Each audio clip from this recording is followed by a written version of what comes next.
Dans cette vidéo, nous allons voir comment signer électroniquement un mandat à distance dans la procédure web, c'est-à-dire quand le client est chez lui, simplement avec son ordinateur. Donc l'écran de gauche représente l'écran de l'ordinateur du client avec une simple messagerie mail. Et l'écran de droite représente l'écran du mandataire qui est dans ses locaux avec son terminal Crédit Paris. Alors tout commence par un rendez-vous téléphonique avec le client. Alors dites, vous appelez le client et vous allez piloter la signature électronique à distance à partir de la fenêtre dossier du client.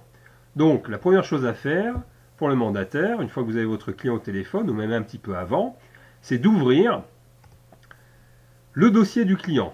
Donc là, je choisis d'ouvrir le dossier du client en passant par ma fenêtre prospect. Je sélectionne mon client et j'appuie sur le bouton dossier avec un plus, qui ouvre son dossier. Si le dossier n'était pas créé, c'est à ce moment-là justement où vous créez le dossier du client. Et vous allez pouvoir piloter votre signature de mandat avec les boutons bleus ici, sous le titre signature web de votre onglet mandat. Alors première chose à faire, c'est de cliquer sur le bouton numéro 1, ce qui va avoir pour effet d'envoyer tout de suite un mail à votre client qui comporte un lien qui va lui permettre de voir un mandat vierge. Alors, vous dites à votre client, ça y est, je viens de vous envoyer un email, vérifiez vos emails. C'est ce que je fais là du côté client. Ça y est, il vient de recevoir un email de Crédit Paris, il clique dessus, vous dites de cliquer sur le lien, il clique sur le lien. Son explorateur internet s'ouvre, apparaît une page de téléchargement d'un mandat vierge, vous dites de cliquer sur le bouton, il clique sur le bouton, et voilà, et il a un mandat vierge qui apparaît. Alors vous allez donc pouvoir lui commenter ce mandat, le rassurer, le mandat est totalement vierge, il n'y a même pas son nom écrit dessus. Pour que ce soit plus facile à faire, vous pouvez vous-même éditer un mandat vierge en cliquant sur le bouton éditer un mandat vierge, ce qui fait que vous allez avoir sous les yeux exactement la même chose que lui. Et vous pouvez donc parcourir avec lui le document et lui commenter le contenu du mandat, lui montrer la page où il signera, et jusqu'à la dernière page du mandat, qui est la page d'information sur le process. Là, vous pouvez lui expliquer, voilà ce qu'on va faire, on est en train de signer le mandat, et voilà ce que je vais faire après, je vais monter votre dossier et négocier votre prêt. Bon, très bien. Le client a compris, ce qu'on allait faire. Alors maintenant, vous allez vous mettre d'accord avec lui sur le montant approximatif à financer et sur le montant de vos honoraires. Vous lui posez également la question réglementaire sur l'état de ses connaissances bancaires, qui serait ici dans ce cas de moyenne, d'après les déclarations du client. Et vous cliquez sur le bouton 2. Là, le client est déjà habitué. Vous allez lui envoyer encore un email. Et donc, votre client, vous lui demandez à nouveau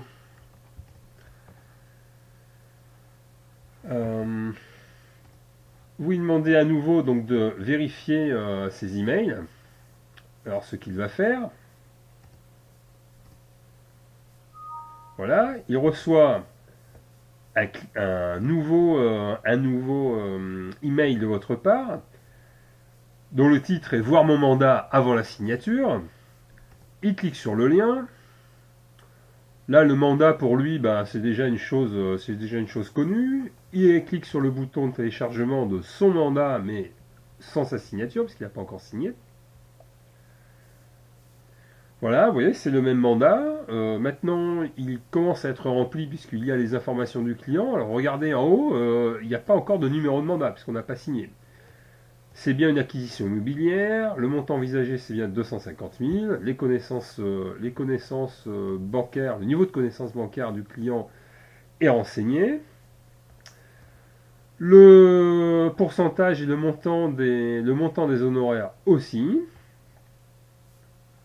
Bon, très bien, on peut fermer ça. Et écoutez, bah, si le client est prêt à signer, bah, vous cliquez sur le bouton 3, ce qui a pour effet encore de lui envoyer un email qui va l'emmener sur la page de signature. Donc là, le titre de l'email qu'il reçoit, c'est valider mon mandat de recherche de financement. Il clique sur le lien à nouveau. Il arrive sur une page qui est la page de signature. Alors pour la page de signature, c'est relativement simple. Il suffit qu'il signe ici dans le carré.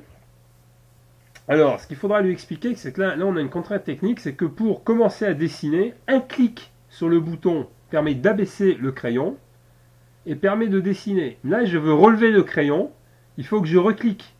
Vous voyez, il y a le petit crayon à gauche qui se soulève et qui montre que maintenant la souris n'écrit plus. Si je veux faire une deuxième écriture, eh bien, il faut que je reclique sur le crayon pour signer. Là, je lève le crayon, je reclique sur le bouton et je termine ma signature. Voilà, il a signé. Ici sur la gauche, eh bien, vous avez les éléments du mandat qui sont repris. Et puis voilà, et puis vous lui dites de cliquer sur le bouton visualiser mon mandat signé. Alors, entre-temps, vous voulez surveiller qu'il est bien cliqué sur ce bouton. Donc de votre côté, vous allez appuyer sur le bouton 4 et vous mettez en attente d'acquisition de la signature. Vous avez vu ici le bouton ici, le libellé du bouton a changé, est devenu rouge, c'est marqué en attente et le fond est devenu orange. Ça veut dire que votre logiciel est en train de surveiller la page web du client pour attendre qu'il ait fini de signer et qu'il ait cliqué sur le bouton. Alors regardez bien, ça y est, le client est content de sa signature. Alors supposons d'ailleurs qu'il ne soit pas content de sa signature parce qu'il a un petit peu du mal à dessiner à l'écran. Vous lui dites de réappuyer sur le bouton initialiser, ça efface tout, et là il peut recommencer une belle signature. Les gens sont un peu de temps en temps narcissiques sur la qualité de leur signature. Et voilà, il signe.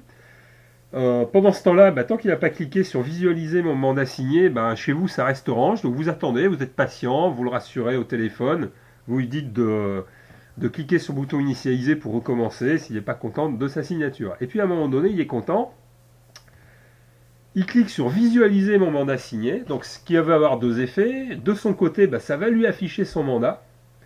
Donc voilà le mandat qui maintenant a un numéro de mandat. Et si vous descendez le mandat, eh bien le mandat, ça y est, il est signé. On a sa signature et la signature a été reproduite ici dans la zone paraphe et sont également signés, enfin paraphés les pages d'information du mandat. Bon, donc voilà. C'est le client est signé. Et là, vous avez vu ici, dès que le client a cliqué sur le bouton pour voir son mandat, eh bien ici, vous avez une check verte. Et ce qui veut dire que vous savez que le client a signé son mandat. Mais vous ne l'avez pas encore vu. Alors là, je parle un petit peu trop vite parce que le logiciel ne m'a pas attendu. Vous voyez la signature ici qui est apparue. Et maintenant, vous allez cliquer sur le bouton visualiser le mandat signé. Donc le mandat avec la signature du client va apparaître. Vous allez contrôler qu'il ne s'agisse pas d'une signature fantaisiste. Il ne suffit pas que le client ait mis une croix ou marqué Toto, vous voyez. Le mandat est conforme, donc tout va bien. Ça y est, vous avez terminé la signature du mandat. Si jamais il fallait recommencer, en cliquant ici sur le bouton rouge non-conformité, supprimer le mandat, vous pouvez supprimer le mandat et refaire signer le client. Très bien, et maintenant, soit vous commencez dans le même entretien téléphonique à monter le dossier du client. Donc là, je vous incite à consulter l'aide vidéo en ligne sur monter le dossier. Mais ici, vous pouvez tout de suite aussi, en cliquant sur le bouton 6, lui envoyer son mandat signé. Donc là, le mandat est en train d'être élaboré. Et là, il est adjoint comme pièce jointe à un email qui est parti chez le client. Vous lui dites au client, ça y est monsieur, je viens de vous envoyer votre mandat signé. Vérifiez vos emails, chose qu'il fait. Il reçoit un dernier email de votre part. Et regardez, alors il y a un petit texte qui a été élaboré bien sûr à chaque fois automatiquement. Donc cher monsieur Lebert, veuillez trouver ci-joint votre mandat signé électroniquement. Et en pièce jointe, si le client double-clique dessus, eh bien son mandat apparaît avec sa signature. Voilà, cette vidéo est terminée. À la moindre question complémentaire ou au moment de passer aux actes pour la première fois, n'hésitez pas à nous appeler.